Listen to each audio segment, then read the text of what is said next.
Afternoon, that massive manhunt in Massachusetts coming as local police are training businesses here about how to prevent a mass shooting. News 4's Anthony Conji has more for us on this.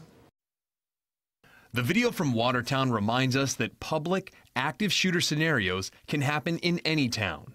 They've also happened here in Western New York as recently as last year.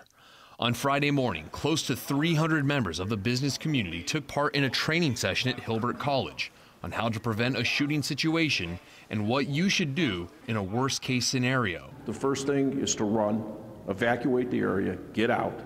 Secondly, if you can't evacuate, to hide, to shelter in place.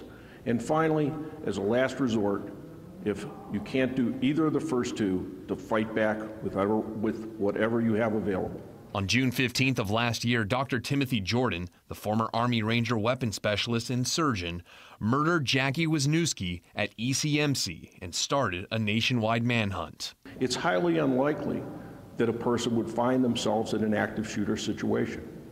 But if you train, it greatly increases your ability to survive the situation. U.S. Attorney William Hochul says the tragedy in Boston is a reminder of how businesses can work together with law enforcement.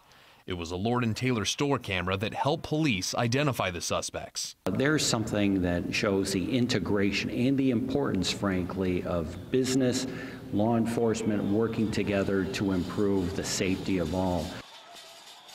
Hochul also says there are more than 400 homicide incidents every year at businesses in the United States, killing on average 500 people a year. He also says, as we've seen, denial is unfortunately not an option. Live, Anthony Conji, News 4 at noon.